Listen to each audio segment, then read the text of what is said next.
হয়ে গেছে। তা এবার আমি এগুলোকে ভেজে নেব। কড়াইয়ে পরোটাটা দেব,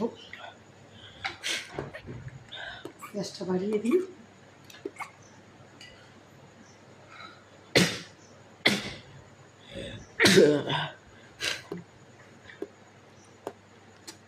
পরোটাগুলো মোটামুটি শাঁকা হয়ে গেছে। এবার এর মধ্যে তেল দেবো।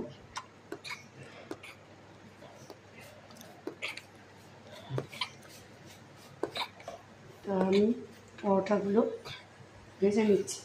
দেখতে পেলেন কত কম সময়ে আমার পনির পরোটা রেডি। এমনি পরোটা তো আমরা সবসময় খেয়ে থাকি, একটু অন্যরকম পরোটা যদি আমরা খাই আমাদের মুখে টেস্টটা পাল্টায়।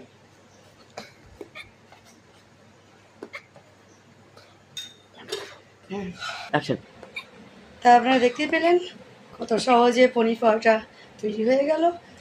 পনির পরোটা খেতে কেমন হয়েছে বাড়িতে অবশ্যই একবার বানিয়ে খেয়ে দেখুন, আর কমেন্ট বক্সে কেমন হয়েছে রান্না আমাকে অবশ্যই কমেন্ট করে জানাবেন। আর প্লিজ লাইক শেয়ার করুন। আর আমার নিউ ফ্রেন্ডদের জন্য বলছি, প্লিজ আপনারা একটু আমাকে সাবস্ক্রাইব করবেন যাতে আমার চ্যানেল অনেক দূরে এগিয়ে যেতে পারে। আর আমার ফেসবুক ফ্রেন্ডদের জন্য বলছি, প্লিজ আমার ফেসবুক পেজটা ফলো করবেন। আর আমার আরও ভিডিও দেখার জন্য আমার ইউটিউব চ্যানেলটা ক্লিক করুন। আর লাইক শেয়ার করবেন। আর কমেন্ট বক্সে কেমন লাগলো রান্না অবশ্যই জানাবেন। আজ আসি, বাই।